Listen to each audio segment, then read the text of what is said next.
Sejam bem-vindos à nossa rodada 5, a nossa última rodada do Endotox 2022, do nosso sábado.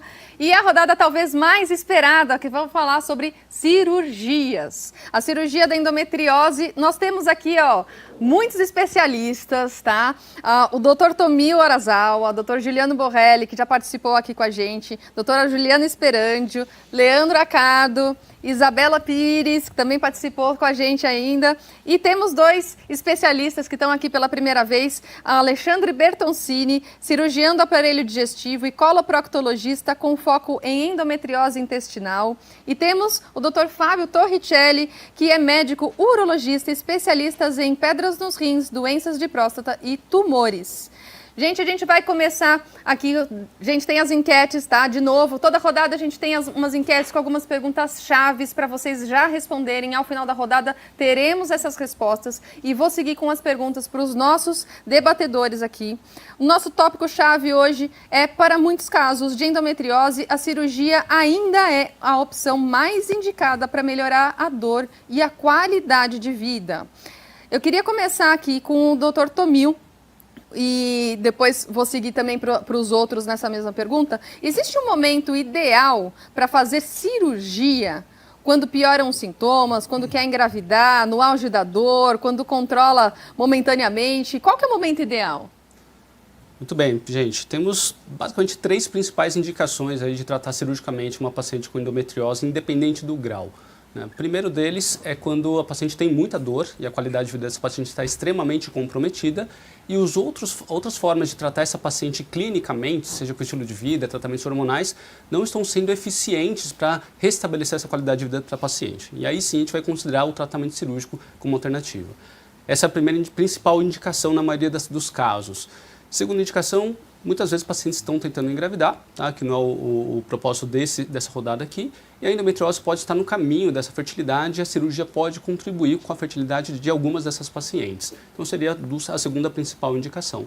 E a terceira indicação mais comum também, e aí geralmente tem um foco muito mais na saúde dessa paciente, é quando a gente encontra lesões de endometriose que comprometem algumas estruturas críticas, tais como o ureter, tais como eventualmente o apêndice, o intestino delgado, regiões em que, se não tratada cirurgicamente, a endometriose pode trazer alguma complicação à saúde dessas pacientes. Então são essas as três principais. Tem algumas outras que eu não vou entrar aqui, né, que são mais relativas, tá? Mas essas são as 3 principais. Perfeito. Temos aqui os dois radiologistas, né? A gente sabe que grande parte do diagnóstico, inclusive quando a gente vai indicar a cirurgia, acaba sendo por algum aspecto radiológico. E vocês veem, eu imagino a pressão que fica dentro de vocês, né, na hora de dar um laudo, porque você sabe que aquele laudo às vezes vai ser uma indicação de cirurgia. Vocês veem bastante indicação de cirurgia por causa dos laudos de vocês? Como o Tomil comentou, na maioria das vezes a indicação da cirurgia vai ser restrita ao quadro clínico das pacientes. Mas de fato existem alguns sítios de comprometimento que, apesar da paciente às vezes não ter quadro clínico significativo para ser operada, às vezes são pouco sintomáticas, a cirurgia se faz necessária pelo achado de imagem. Então, não é comum, mas às vezes a gente vê obstrução ureteral, quando obstrui o ureter, e aí a paciente pode ter até uma insuficiência renal pela dilatação do rim daquele segmento. Às vezes a endometriose ela compromete uma alça de intestino mais fina, porque a grande maioria das lesões de endometriose intestinais elas comprometem o reto sigmoide, e é muito, muito raro ter qualquer tipo de obstrução intestinal pelo comprometimento de reto sigmoide. Infelizmente, não é o que acontece com a alça do intestino mais delgado, que às vezes mesmo lesões pequenas acabam retraindo o segmento e podem levar a uma obstrução intestinal. Então, essas são regiões mais críticas, potenciais de complicação se uma paciente não for submetida à cirurgia. E existe um outro órgão, Lilian, que é o apêndice. E o porquê que o apêndice ele acaba sendo, na maioria das vezes, mesmo que a paciente seja assintomática, se a gente vir um nódulo de apêndice, ela tem que fazer a retirada do apêndice. Porque nessa região é o único órgão em que um nódulo de endometriose ele é indistinguível de um tumor de apêndice que quando a gente faz o diagnóstico inicial, como acontece nesses casos, chama tumor neuroendócrino, e quando a paciente é submetida à cirurgia, ela está curada. Então, pelo apêndice, quando nós identificamos um nódulo no apêndice, a paciente precisa ser submetida, nem que seja só a uma cirurgia de retirada do apêndice, sem operar outros sítios da endometriose. Por quê? Apesar de mais de 95% das vezes esse nódulo ser de endometriose, a gente não consegue ter a certeza absoluta de que não é um tumorzinho. E aí faz a cirurgia, porque se for um tumorzinho, a paciente está curada. Perfeito. E eu queria perguntar para o Juliano agora, indicou a cirurgia, o paciente realmente tem indicação cirúrgica, existe um tratamento cirúrgico ideal? Uma cirurgia aberta, laparoscópica, cauterização, incisão, qual que seria o ideal? Perfeito, pessoal. É um gancho já da resposta de 2 rodadas atrás, que eu disse que comentaríamos aqui neste bloco específico aqui de tratamento. Porque não basta indicar a cirurgia, não basta ter o diagnóstico pela imagem bem feito e a paciente receber a indicação. Então, tendo a indicação da cirurgia, é muito importante que essa cirurgia seja extremamente com qualidade suficiente para garantir a ausência dessas lesões após a cirurgia. E por que eu digo que é necessário garantir a ausência? Porque muitas pacientes são submetidas a tratamentos cirúrgicos incompletos. E isso tem a ver com esse primeiro tópico que a doutora Lilian trouxe, que é a via escolhida para a realização da cirurgia. E a cirurgia aberta, chamada laparotomia, que muitas de vocês conhecem como uma cirurgia igual à da cesárea, essa cirurgia que alguns médicos propõem utilizar esta incisão para o tratamento da endometriose, não é uma via adequada. Por mais que a incisão seja muito maior, o espaço e a possibilidade do cirurgião encontrar todas as lesões fica muito mais restrito.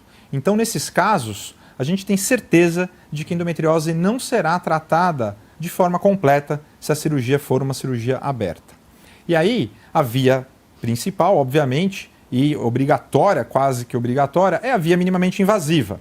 E dentro da via minimamente invasiva, nós temos a laparoscopia, que já são mais de 40 anos, pelo menos, que vem avançando toda a tecnologia da cirurgia laparoscópica, com instrumentais, com melhores óticas, luzes, para melhorar a qualidade da informação que o cirurgião tem durante a cirurgia e, mais recentemente, também o avanço da laparoscopia, que é uma ferramenta a mais, que é a cirurgia robótica, que tem sido mais falada recentemente. Então, idealmente, essa cirurgia precisa ser pela via minimamente invasiva. E aí, também não basta falar que fará uma laparoscopia. Dentro do procedimento, ainda existe uma técnica muito empregada e que foi originalmente uma das primeiras técnicas utilizadas para as lesões peritoneais, lesões mais superficiais e até para endometriomas ovarianos, que é a famosa cauterização. A cauterização nada mais é do que queimar com energia térmica as lesões. E se imaginava, sempre se imaginou, que essa cauterização acabava logo com essas células, matava essas células da endometriose e garantia o sucesso do tratamento. E o tempo mostrou que não é bem assim. A cauterização pode, além de piorar sintomas de dor em muitas pacientes, se for empregada em excesso, porque vai aumentar as aderências, e também não garante o tratamento completo dessas lesões, porque a cauterização está acontecendo na superfície, onde se enxerga ali no peritônio, naquela camada, as lesões, as manchas. Mas, muitas vezes, por baixo dessa superfície, ainda existe lesão. É como se fosse um iceberg. Enxergamos só o que está acima do nível da água. E isso acontece para a endometriose. Então, a excisão, a remoção dessas lesões se faz necessária mesmo nas lesões superficiais, nos endometriomas, nos cistos de endometriose ovariano e, obviamente, na endometriose profunda. Claro, pode falar. Complementando o que o Gil disse, quanto maior o número de cirurgias que aquela paciente é submetida, maior a complexidade. Então, é ainda mais importante a gente prestar atenção para que aquela paciente seja tratada de maneira adequada na primeira cirurgia, na primeira abordagem. E aí entra o planejamento clínico e com imagem. A gente precisa ir para a cirurgia sabendo que vai encontrar ou tendo uma ideia muito boa do que vai encontrar, com a equipe preparada e tratar aquela paciente para que ela não seja ou minimamente seja invadida numa próxima vez, porque a gente encontra mais fibrose, mais aderências, maior complexidade, mais tempo cirúrgico, pior recuperação e por aí vai. E infelizmente não é incomum a gente encontrar pacientes no consultório que já foram operadas várias vezes, muitas vezes deixando doença ali, ou por equipes não capacitadas, sem planejamento, nos pronto-socorros muitas vezes, né? Então, acho que é importante trazer esse ponto também. Perfeito. A gente sabe que grande parte das cirurgias, elas acabam sendo feitas por ginecologistas especialistas na endometriose, mas em muitos casos a gente acaba precisando de uma equipe multidisciplinar no momento da cirurgia. E isso depende muito dos nossos diagnósticos, sim, radiológicos prévios e também, né, como que essa equipe consegue, né, qual que é a habilidade dessa equipe para realmente ter um suporte, seja do ponto de vista urinário, seja do ponto de vista intestinal. E aí eu queria perguntar para o Fábio, quais que seriam as alterações que a gente vê nas mulheres com endometriose, que você entraria na cirurgia aí junto com a gente? É muito legal o gancho que vocês todos já fizeram, né? Eu acho que para mim é super importante essa participação com o radiologista, com o ginecologista, e eu preciso conversar também com a paciente que está sofrendo com endometriose para entender o que está acontecendo. Muitas vezes elas têm uma dor pélvica crônica e ela tem sintomas que ela na hora de urinar tem dor, às vezes tem sangramento, quando a endometriose comete toda a parede da bexiga. Ela às vezes tem uma frequência aumentada da urina. Ela é uma paciente que refere que não sai do banheiro toda hora. Ela está indo ao banheiro fazer xixi, às vezes acorda muitas vezes à noite, que não são sintomas específicos da endometriose, mas são muito presentes quando a gente tem endometriose. Nisso eu vou precisar do exame de imagem, a gente vai conversar com o radiologista e, como já foi comentado, a gente pode ter acometimento da bexiga, a gente pode ter acometimento do ureter, a gente pode ter acometimento renal, que é menos comum, mas acontece.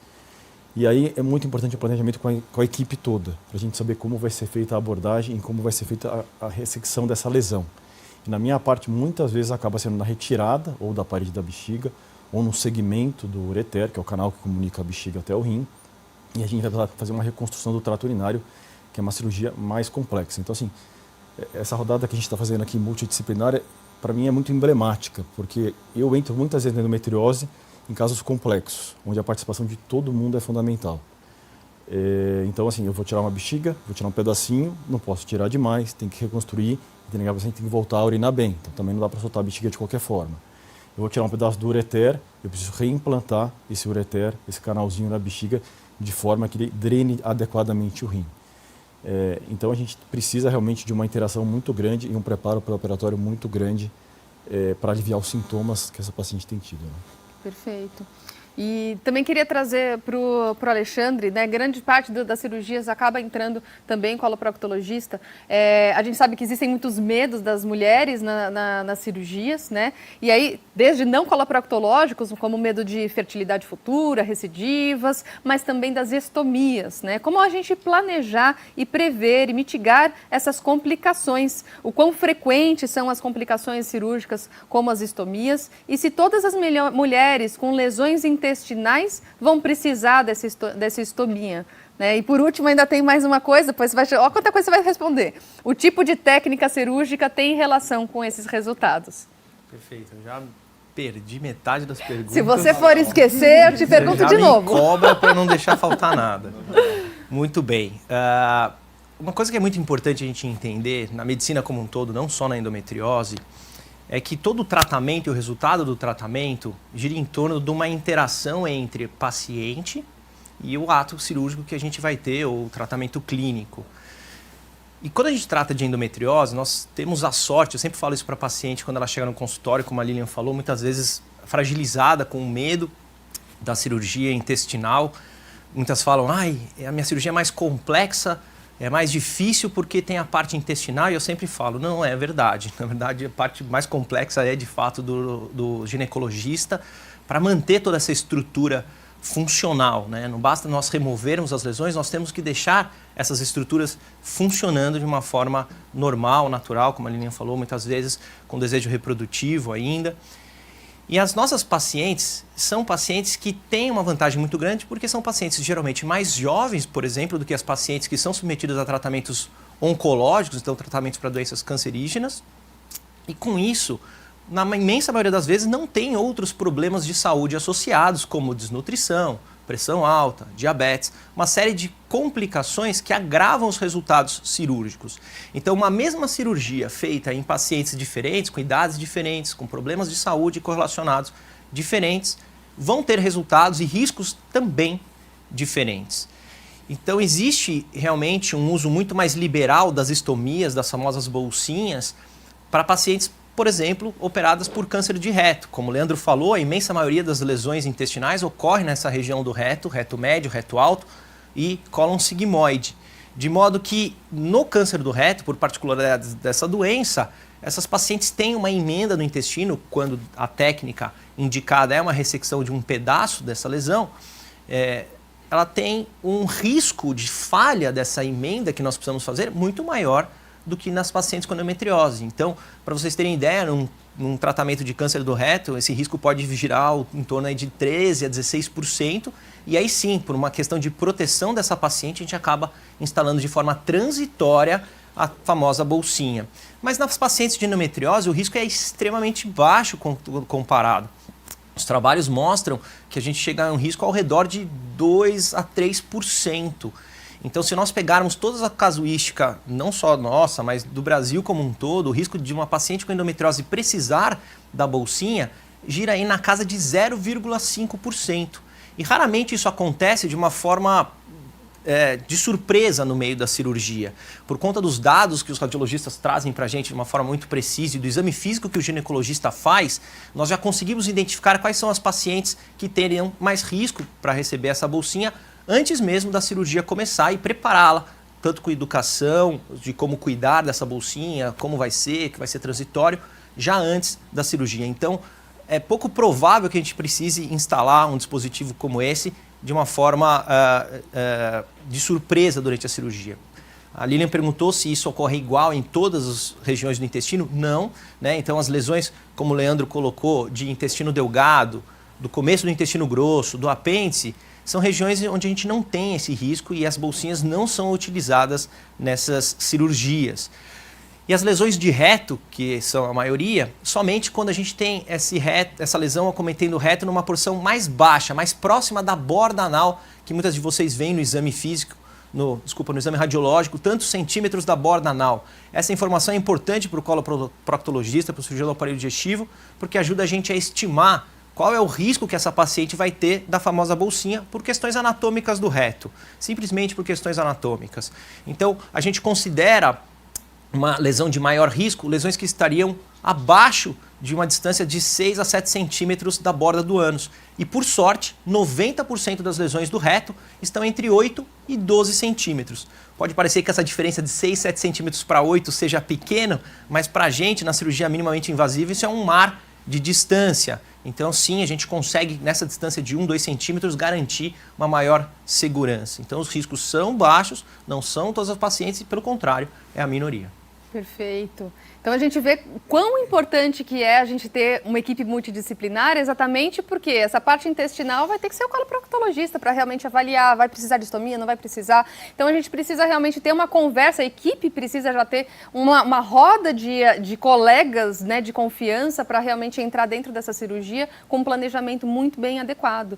E a gente viu nas rodadas anteriores também a importância do tratamento multidisciplinar pré e pós-operatório também. A gente sabe que todo esse planejamento, né, o momento ideal, inclusive, de se indicar essa cirurgia, né, a gente sabe que no pico da dor, às vezes a cirurgia vai piorar essa dor. Então a gente entra com um tratamento multidisciplinar antes e entra com tratamento multidisciplinar depois. E a gente vê muitas mulheres no pós-operatório que acabam evoluindo com uma piora da dor. Às vezes fala assim, nossa, eu tô com uma dor até pior do que eu tinha antes. E aí fica desesperado aí realmente querendo, vamos lá, vamos fazer exame, vamos ver se realmente sobrou tudo. A gente sabe, entrou na cirurgia, viu que tinha tirado tudo e acaba pedindo exame aí logo no pós-operatório. E eu queria saber da Isabela, é é válido a gente pedir um exame de imagem no pós-operatório? A gente consegue enxergar alguma coisa? Ou existe um tempo que a gente consegue avaliar se existe ainda alguma lesão ali?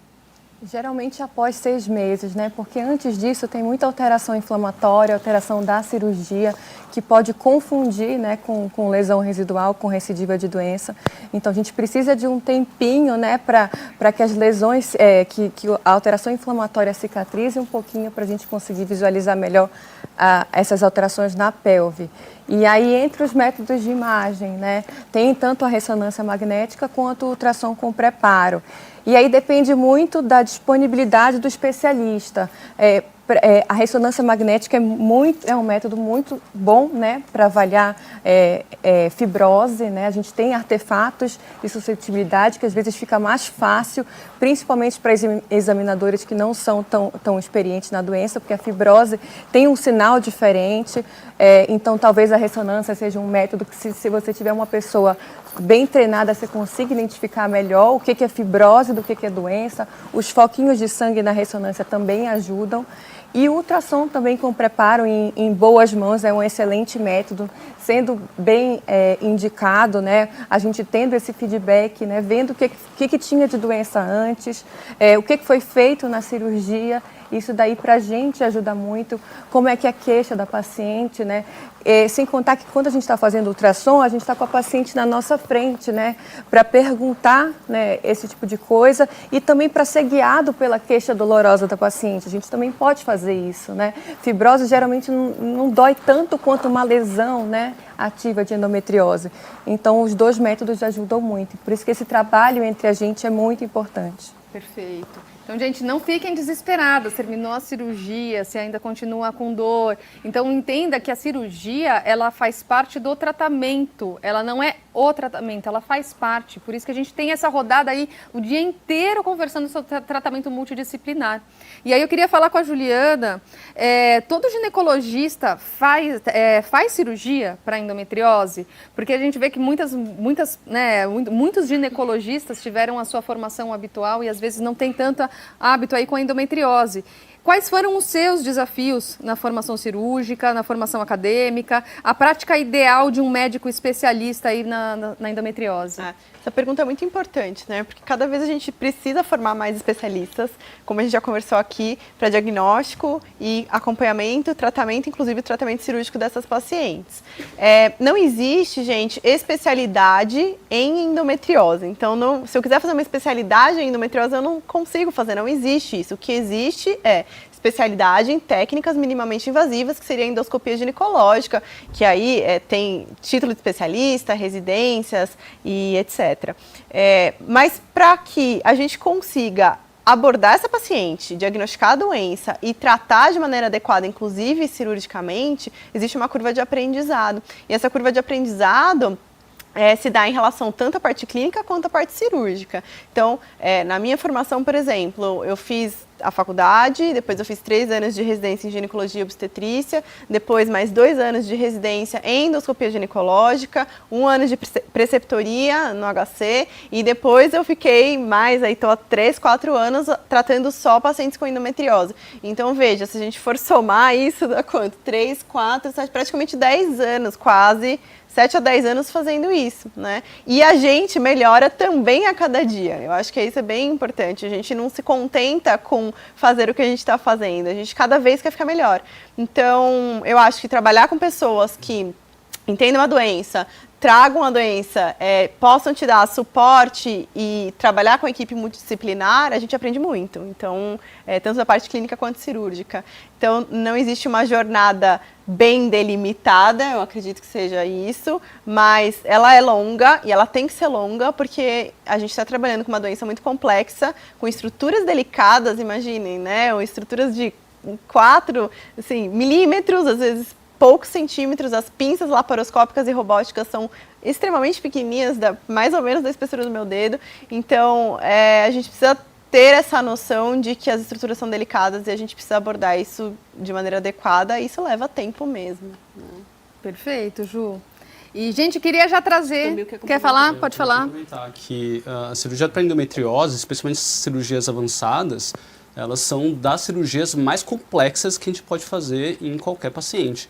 Né, mesmo mais complexo que muitos casos de câncer, que quando o câncer chega no estágio muito avançado, ele não tem indicação de tratamento cirúrgico, ele tem indicação de quimioterapia, radioterapia, né, e isso traz muitos desafios técnicos mesmo. Né, o cirurgião ginecológico, ou da palha digestiva, o urologista que vai cuidar desses pacientes, precisa ter um domínio não só técnico, mas de anatomia, de fisiologia muito grande, né, e isso realmente leva muito tempo e não existe realmente uma formação formal para nós profissionais de saúde. Né? Muitos de nós fomos atrás dessa formação, né, por interesse próprio, né, e isso realmente falta muito para as pacientes ainda, não só para as pacientes diretamente, mas também indiretamente através dos profissionais de saúde. E é mais que, complementando ainda o que o Tomil falou, uma paciente com câncer, fazendo um paralelo, muitas vezes é esperado que ela tenha perda de alguma função, né? Na paciente com endometriose não, porque não é uma doença letal, apesar da morbidade, ou seja, o quanto isso impacta a qualidade de vida da paciente, isso é importante. Então ainda é maior responsabilidade, a gente precisa tirar a doença de um local que está acometido e devolver aquele local da mesma maneira que era. Então acho que isso também é um desafio, né? Só um comentário também, acho que essa parte de especialização, né, acho que envolve tanto para o Alexandre como para mim. Eu já ouvi de colegas urologistas falando, não, quando você vai operar endometriose, de tanta aderência, tanta fibrose que tem, para resolver isso, só se abrir a paciente para consertar, digamos assim. E não é uma verdade, né? Eu acho que requer treino, requer uma certa expertise, ter contatos com ginecologistas que operam endometriose, que vão te auxiliar a identificar os focos e saber aonde abordar a doença. E com o tempo você vai fazer reconstruções com cirurgia minimamente invasiva tão adequadas quanto você faria com cirurgia aberta. E é treino, realmente é ter uma equipe treinada e afeita a doença. Acho que esse é o segredo. E o olhar treinado, né, gente? A gente Exato. está várias vezes no intraoperatório e todo mundo olha tudo. Então são 2, 3 ginecologistas, cirurgião do aparelho digestivo, todo mundo junto para ver a doença, que são, às vezes os focos são tão pequenininhos que é um olhar muito delicado. Então, Exato. acho que é treino. É treino.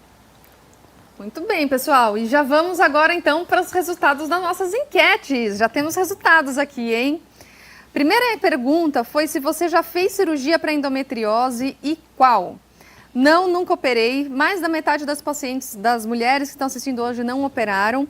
Mas uma parcela aqui, 12%, fizeram cirurgia aberta, convencional, 25% videolaparoscópica e 8% robótica. Gil, Tomil, vocês querem comentar sobre isso? Me chama a atenção esses 12% de cirurgia aberta. 12% né, porque, aberta, mais de 50% ainda não operou. Muitas vezes Tudo bem, receberam um diagnóstico e estão com tratamento clínico, ok, né?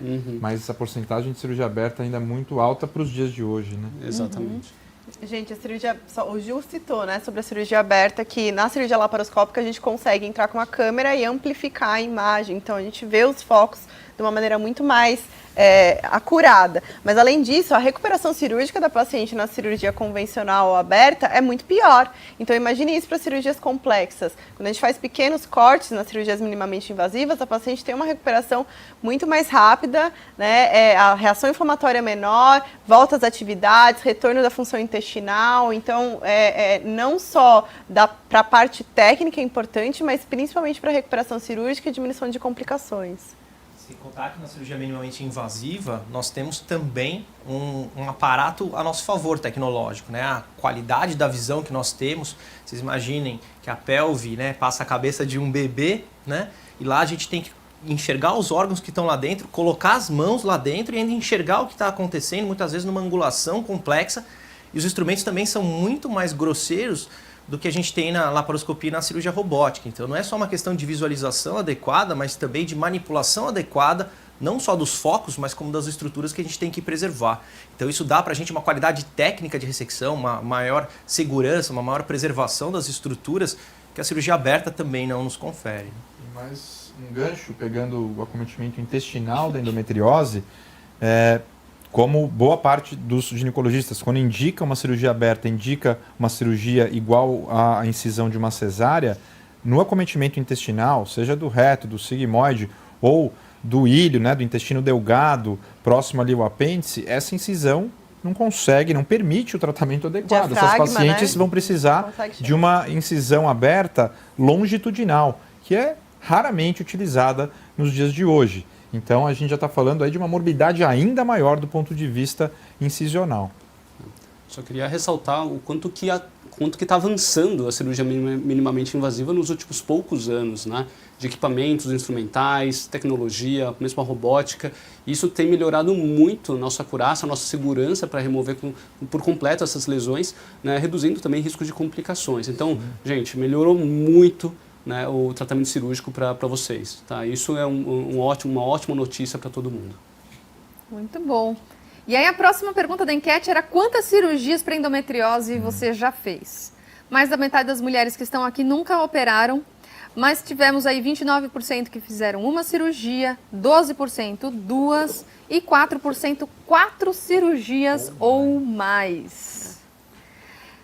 Próxima enquete, você chegou confiante para sua cirurgia? 42% das mulheres falaram que sim, chegaram confiantes para sua cirurgia e 57% não estavam confiantes, né? Olha como que a cirurgia já é um estresse muito grande. Você não confiar naquilo que você está fazendo é muito grave, né? Acho que aí vai a importância dessa fase pré-operatória, né? O pré-operatório é o período do planejamento. Com certeza, o mais importante de todos, né? O intraoperatório, a gente falou aqui muito do intraoperatório, óbvio que o intraoperatório requer todo esse conhecimento, habilidade e é fundamental, mas o planejamento pré-operatório é o mais importante, porque é ele que vai garantir toda a segurança do intra e do pós-operatório.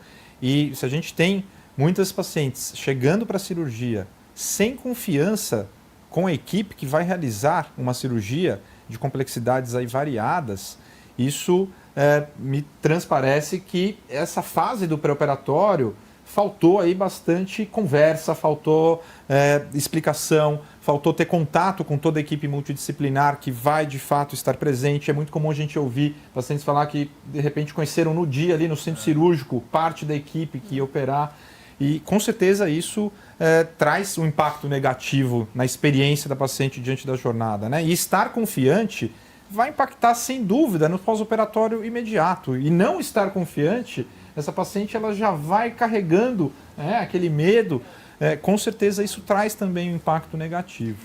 Eu queria ressaltar que, gente, assim também, estar confiante não significa não ter medo, né? O medo pode existir é diferente. E você tá vulnerável, te dá medo, todo mundo que já passou por isso sabe. Isso não significa que você não deve estar confiante, né? Eu acho que é um pouco essa a diferença, a gente tentar trazer o suporte que essa mulher precisa. Cirurgia para endometriose não é para ser feita às pressas, na urgência, sem planejamento. Eu acho que talvez seja uma mensagem, uma das mais importantes aqui. Precisa ser feita com planejamento e eu acho que isso te deixa mais confiante, apesar do medo. O medo muitas vezes vai existir, é difícil não existir, né? A ansiedade, o medo em relação àquilo. Aí a próxima pergunta é exatamente sobre o medo. Eu nem Qual sabia, que é o só tô maior aqui, medo? Você tá aqui, ó, tá sabendo aqui, ó, tudo. Tô colando, só que eu não enxergo, senão pede. Qual que é o maior medo que você teve em relação ao seu tratamento cirúrgico? novo, E olha só, perda da fertilidade 15%, retorno da doença após a cirurgia foi a grande maioria, 45%. Olha, Lê, 20% com medo de ter bolsa de estomia. 5% de dor no operatório. Ninguém teve medo da anestesia, tá todo mundo tranquilo com a anestesia, o problema é só do pós. Eu não votei porque eu tava nesse daí, ó, no medo da anestesia. Perder o útero é importante. E 15% tem medo de perder o útero. E olha só, né, grande parte do nosso planejamento, ela já vai saber de antemão se ela vai perder o útero ou não. Esse medo não era para existir, né? Exatamente. Muito acho bom. que cai naquela confusão de que muitos colegas indicam a retirada do útero, a esterectomia, como parte do tratamento da endometriose para acabar de vez com a menstruação, sendo que isso a gente reforça com bastante frequência que a esterectomia não serve para tratar a endometriose, porque a endometriose está por fora do útero. Perfeito. Se você já foi operada, como foi a sua experiência na internação? 0% pior experiência, mas olha aqui, 11% tiveram uma experiência ruim e 41% tiveram uma experiência neutra, ou seja, mais da metade das mulheres não tiveram uma experiência boa. Então, olha como já chegou ruim, já não teve uma experiência ruim, olha como isso vai se somando também, né? Então, esse é o impacto também da experiência no durante, né? Eu acho que traz a reflexão da gente, dos profissionais e das equipes, estarem cada vez mais em contato com as equipes hospitalares, né? Eu acho que é isso que talvez seja bem importante a gente e trazer alinhamento em relação a condutas, em relação à condução dessas pacientes que são, sim, potencialmente graves, que requerem cuidados específicos. Então, acho que é mais ou menos isso. Complementar também, que acho que vai muito de encontro dessa parte educacional que o Juliano falou, nós temos também que nos habituar nessas consultas pré-operatórias de planejamento, já preparar a paciente para o que vai ocorrer tanto no período intra-hospitalar quanto no período pós-hospitalar, né? Muitas delas acham que vou fazer uma cirurgia minimamente invasiva, isso ou vai me deixar muito mal, ou pelo contrário, no dia seguinte eu vou estar virando cambalhota no corredor. Então preparar e educar essa paciente para quais limitações, o que nós esperamos dela, que ela vai ser alimentada, que ela vai poder se movimentar, que pelo contrário nós queremos que ela se movimente. Toda essa parte de preparo pré ajuda muito no emocional da paciente para ela ter também uma experiência melhor e também fazer o que a gente chama de gestão de expectativa. Às vezes esperar demais, a gente modular isso ou esperar de menos e falar, não, pelo contrário, você não vai estar se sentindo atropelada por um caminhão, você vai estar bem, você vai estar comendo, você vai andar, você vai conseguir ir para casa em 24, 48 horas, de uma forma muito recuperada, muito plena. Acho isso importante. Queria ressaltar a questão da importância dos hospitais, de fato, né? Porque é uma coisa que nós aprendemos também com o tempo, que tem cirurgias complexas que a gente não é seguro, às vezes, levar uma paciente a hospitais não preparados. E realmente não são todos os hospitais que estão preparados a fazer cirurgias de alta complexidade, minimamente invasivas, né? Muita coisa precisa funcionar muito bem, desde a internação, centro cirúrgico, equipe de enfermagem, equipe de nutrição, de fisioterapia, tudo alinhado realmente com o que a paciente precisa nesse processo, né? Senão a gente faz uma excelente cirurgia e tudo pode se perder no caminho por uma equipe, às vezes, que não está realmente tão bem preparada a acolher pacientes que têm necessidades específicas. E nessa linha, infelizmente, não é porque o hospital é bonito, ou tem uma hotelaria bonita, ou tem todo um material cirúrgico, um robô de última geração, um material cirúrgico de primeira, que vai ter o mais importante que o Tomil falou, que é o preparo da equipe mesmo, que está em volta, envolvida aí no tratamento do paciente. Por isso que a gente seleciona tão bem, né? Fala assim, olha, Exato. a gente não consegue ir em todos os hospitais, em São Paulo mesmo, ou no Brasil, né? Porque a gente tem que prezar pela segurança, e na saúde a segurança é sempre prioritária. Com certeza. E aí a última enquete, né, são as mesmas mulheres que responderam aqui na enquete, que não estavam confiantes na cirurgia, que tiveram uma experiência ruim, agora responderam se melhoraram dos sintomas. E tivemos aqui que 40% ótimo, que bom, elas diminuíram as dores, mas me preocupa também que tiveram aí 26% que não, as dores pioraram, e 13% que não, as dores permaneceram iguais. A gente sabe que grande parte desse quadro é às vezes até esperado, né? Porque é um pós-operatório, a gente sabe que às vezes tem um processo inflamatório e que a dor não era só da endometriose, às vezes tem outros fatores também associados, mas também acredito, né, trazendo um pouquinho dessa avaliação que a gente vê que são as mesmas pessoas que responderam, talvez o impacto dessa jornada também esteja repercutindo no pós-operatório. Eu acho que... Quer falar também? Lembrar que muitas das pacientes que persistem com dor no pós-operatório, a gente já prevê, né? A gente já consegue prever quais pacientes vão continuar com dor no pós-operatório. Por isso que é tão importante essa avaliação, para ver se a paciente tem dor miofascial, se tem sensibilização central, cuidar disso previamente, como o Juliano na outra rodada, porque sabendo disso, preparando melhor a paciente para o pós-operatório, né, esse pós-operatório tende a ser mais tranquilo também. E a partir do momento, se a dor realmente persistir, a gente já sabe o que está acontecendo. E essa paciente já é automaticamente direcionada para um tratamento complementar com fisioterapia pélvica, logo depois da cirurgia, por exemplo, né, a ajuste da medicação com a médica de dor, por exemplo. Tá? Então, a maioria das situações que a dor persiste, a gente já sabe que esse risco é aumentado no pré-operatório. Quando a dor é persistente, a gente precisa ver como foi a qualidade da cirurgia, né? Eu acho que o primeiro ponto é esse. Como foi feita a cirurgia, foram retirados todos os focos? Segundo, se existem fatores associados de potencial piora de dor, né? E terceiro, a experiência da paciente como um todo. Acho que são 3 coisas importantes. Eu acho que uma coisa legal de dizer também, se a gente for pegar dados de literatura médica, geralmente após 12 meses da cirurgia, o que a literatura fala é que é de 90% a 95% de grau de satisfação ou muito satisfação com o resultado da cirurgia. Então também depende do momento em que você aproveitar desse período, dessa jornada pós-operatória. E a dor não costuma melhorar logo a seguir. Não, Né? Isso é importante. A muito primeira importante. menstruação costuma ser bem chata, bem desconfortável, e as dores tendem a ir melhorando progressivamente com o passar do tempo, contanto que, né, o fator principal de dor fosse realmente a endometriose, né, e que não tenha nenhum outro fator associado. Perfeito. Gente, estamos avançados do horário, né? Tivemos muitas perguntas aqui e temos tempo para responder 2 perguntinhas. Eu queria trazer a primeira pergunta da Maiara, que ela pergunta aqui para a gente: estou prestes a realizar cirurgia videolaparoscópica para a remoção de focos de endometriose profunda, com aderências nos 2 ovários e reto.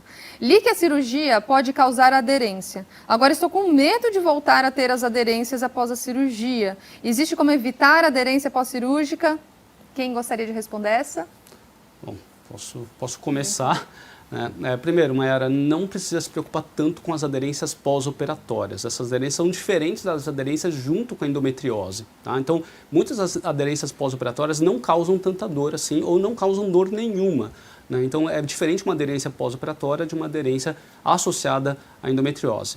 Como é que a gente tenta evitar as aderências pós-operatórias? Tem coisas que a gente tenta evitar, mas a gente não consegue necessariamente evitar que ela aconteça, porque é um processo da cicatrização. A aderência faz parte do processo de cicatrização. Muitas vezes essas aderências iniciais se desfazem naturalmente no processo cicatricial, em outras pacientes nem tanto. Então a técnica cirúrgica empregada no momento da cirurgia conta, mas também existe um fator individual. Assim como numa cicatriz de pele, por exemplo, algumas pacientes fazem um corte pequeno e fica lindo, maravilhoso, fica só uma linha ali, um fiozinho só. E tem pacientes que fazem um cortinho pequenininho e fazem um queloide, por exemplo. Né? Então a reação inflamatória da cicatrização às vezes é desproporcional. Tá? Então existe isso na técnica, mas não se apegue tanto à aderência pós-operatória. Tá? É muito mais importante remover por completo as lesões. Perfeito. E só completando o que o Tomeu trouxe, tem a técnica, tem a questão individual, que é fundamental, mas, como você perguntou, se existe ainda algum recurso a se fazer, isso também não é extremamente confirmado, mas em certos casos utilizamos. Existem materiais, produtos específicos que a indústria farmacêutica produz, que são substâncias antiaderentes, são membranas, na verdade, que tentam evitar ou diminuir a chance dessas aderências.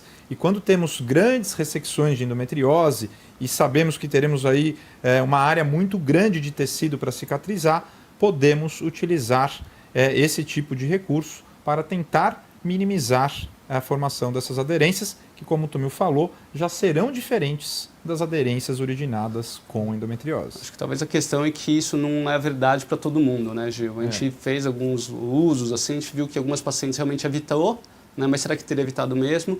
E outras não evitou a aderência. Sim. E tivemos algumas situações também que, puxa, será que foi o uso desses dispositivos aí, membranas antiaderentes, que levou a algum tipo de complicação infecciosa, porque pode ser um meio de cultura ali também. Então, ainda falta evidências para dar segurança para nós, para usar, né, de rotina esses materiais nas nossas pacientes. Né? Mas, realmente, isso está em estudo, é um grande desafio para a medicina cirúrgica, né? Sim. Como evitar aderências, é um grande desafio mesmo. Que eu queria levantar também, que inclusive foi pensando nisso que a gente começou a instituir nosso protocolo dentro da clínica de acompanhamento das pacientes com a parte principalmente nutricional no pré-operatório, que as pacientes que chegavam sem esse acompanhamento chegavam muito mais inflamadas.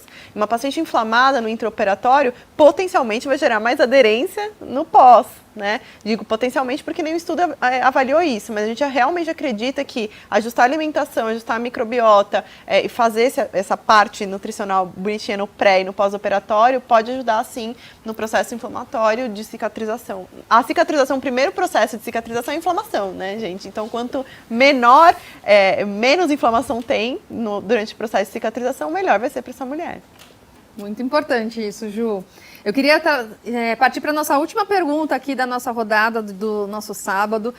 Queria só tranquilizar e agradecer quem fez aí diversas perguntas. A gente tem muitas perguntas aí para serem respondidas, que não serão respondidas ao vivo e responderemos offline aí por esse final de semana, ao longo da próxima semana, para que todas tenham aí algum tipo de acolhimento. E a nossa última pergunta foi feita pela Priscila Rayane. Gostaria de saber qual estágio da doença é caso de cirurgia. Quem quer responder essa? Posso responder. Vai lá, Ju. tirando as indicações cirúrgicas que a gente comentou no começo, né, especificamente da parte intestinal, principalmente ureter, o que vai guiar a indicação cirúrgica são seus sintomas. Tá? Então, a gente não costuma indicar doença pelo estadio da doença. A gente costuma indicar cirurgia pelo estadio da doença, pelo estadiamento. A gente costuma indicar cirurgia pelos sintomas daquela paciente. Então, não é raro a paciente chegar e falar: doutor, mas eu tenho muito pouca doença, isso indica cirurgia sim, desde que seus sintomas justifiquem essa indicação. Tá? Então, não é porque você tem pouca doença que você não vai indicar cirurgia, e também não é porque você tem muita doença que necessariamente vai precisar operar. Tá? E além dos sintomas de dor, muitas pacientes têm a necessidade do tratamento cirúrgico para reverter quadros de infertilidade também. Claro. Muito bom. Vamos encerrar esse bloco. Queria agradecer a presença de todos, a participação. Acho que tivemos discussões muito ricas hoje, trouxemos bastante informação aqui para a população. Queria agradecer também a interação aí do público, que trouxe para a gente bastante dúvidas, perguntas, interações, enquetes, nuvens, e teve muito like e amei, um monte de coisa. E tem também um ranking de gamificação, né? Então a gente teve ao longo do dia quem mais interagiu na nossa plataforma, que esteve presente. A gente também tem uma pontuação para isso. E tivemos uma ganhadora aqui. Em primeiro lugar foi a Cecília Marçom, com 4.460 pontos aqui na nossa plataforma.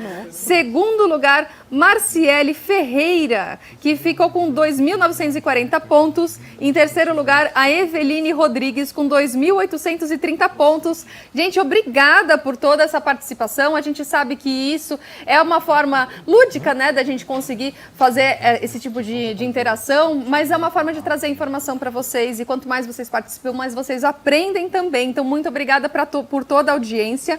A gente vai encerrar essa rodada e seguiremos depois com o nosso encerramento do Endotox, o vídeo de depoimentos, e logo após a gente vai começar o nosso encerramento.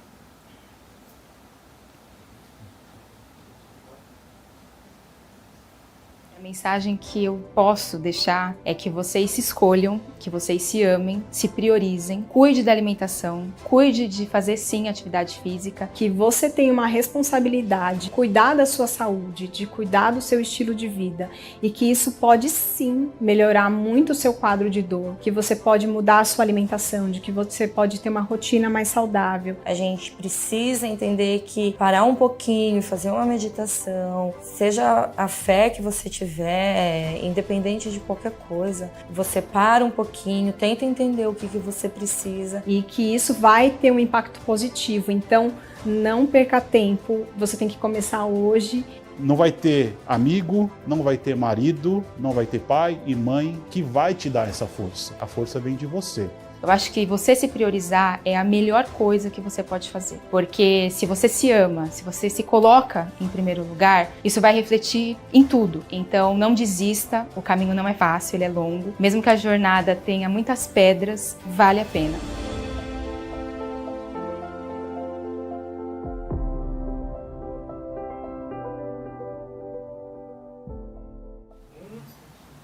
Gente, queria agradecer vocês por toda a participação ao longo desse evento, por esse dia. Amanhã continuaremos com o nosso Endotox. Amanhã temos um dia repleto aí de informações para vocês. Começaremos pela manhã falando sobre endometriose e infertilidade, endometriose na gestação. Ao longo da tarde vamos falar com as mulheres acima dos 40 anos, né? Então temos muitas mulheres que ao longo da sua vida passaram com endometriose e estão no seu processo aí, 40 anos, menopausa, como que a gente consegue acompanhar essas pacientes. Queria agradecer também vocês pelo engajamento. Temos 21.799 visualizações no nosso portal, 1.368 pessoas no evento hoje, 1.819 enquetes respondidas, mais de 2.700 reações, mais de 100 sentimentos em nuvem e 83 perguntas para os especialistas. Agradeço imensamente vocês,